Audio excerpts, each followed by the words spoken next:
Step into the bustling Roman Forum, nearly 2,500 years ago. Amidst the clamor of merchants and politicians, a monumental change is taking place. Engraved on 12 bronze tablets are the laws that will govern Roman citizens, a code known as the 12 Tables. This isn't just a set of rules, it's the bedrock of a legal system that will shape the course of Western civilization. Today, we journey back in time to uncover the story of Roman law, a tale of innovation, adaptation, and enduring legacy. The 12 Tables, established around 450 BC, were a response to the plebeians' demand for legal transparency. Before this, laws were unwritten, controlled by the elite patrician class, and often applied unfairly. By putting the law in writing and displaying it publicly, Rome took its first step towards a society where justice was accessible to all, not just a privileged few. These early laws covered everything from property disputes and family matters to public order. They were simple, direct, and sometimes harsh, but they established a crucial principle. Law should be known and predictable. As Rome grew from a city-state into a sprawling empire, its legal system had to evolve. The simple rules of the 12 Tables were no longer sufficient to govern a diverse population of millions. This led to the development of a more sophisticated body of law, guided by brilliant legal minds called jurists. Think of them as the superstar lawyers and legal scholars of their day. Men like Ulpian, Papinian, and Gaius dedicated their lives to interpreting, debating, and refining the law. They introduced concepts that are fundamental to our legal thinking today, such as the distinction between public and private law, and the idea of natural law that certain rights are inherent to all human beings. The Romans created a flexible system.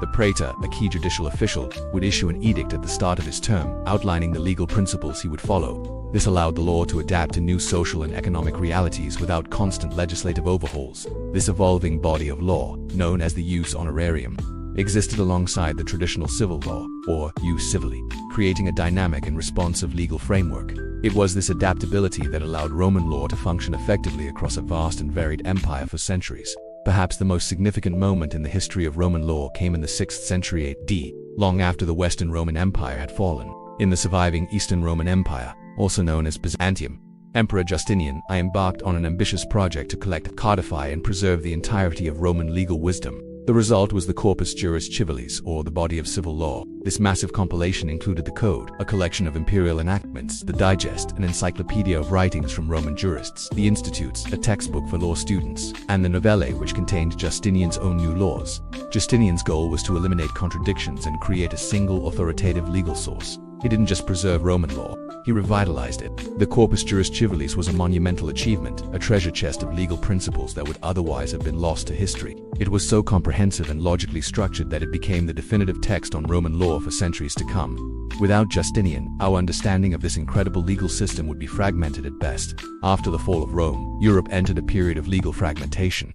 Germanic tribal laws, local customs, and canon law of the Church dominated the landscape. For centuries, the sophisticated system of the Romans lay dormant, largely forgotten in monastery libraries. But in the 11th century, a copy of Justinian's Digest was rediscovered in a library in Pisa, Italy. This rediscovery sparked a legal renaissance. Scholars at the newly founded University of Bologna began to study the text with incredible fervor.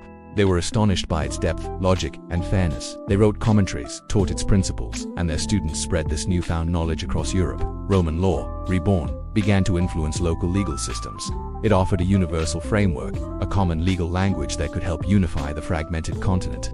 This movement, known as the reception of Roman law, laid the groundwork for the modern legal systems of continental Europe. So, how does a legal system from 2,000 years ago still affect us today? The answer is, in countless ways. If you've ever heard the phrases innocent until proven guilty, burden of proof, or signed a contract, you're interacting with the legacy of Rome. The legal systems of most of continental Europe, Latin America, and parts of Asia and Africa are known as civil law systems, and they are direct descendants of Roman law. These systems are characterized by their reliance on comprehensive written legal codes, just like Justinian's Corpus Juris Civilis. Even in common law countries like the United States, the United Kingdom, and Canada, which are built on judicial precedent, Roman law's influence is undeniable. Legal concepts like torts, contracts, and property rights were all heavily shaped by Roman legal thought. Law schools around the world still teach Roman law to provide students with a foundational understanding of legal reasoning and the origins of our most basic principles. The idea of a professional lawyer, the separation of legal powers, the very notion that a state should be governed by laws and not by the whims of a ruler. These are all echoes of Rome. From the bronze tablets in the Forum to the law books on a modern lawyer's shelf, the journey of Roman law is a testament to the power of ideas.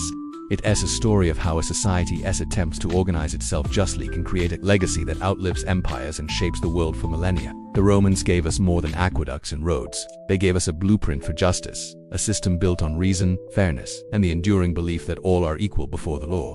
Thank you so much for joining us on this journey through legal history. If you found this fascinating, don't forget to like, subscribe, and hit that notification bell for more deep dives into the stories that shaped our world. See you next time.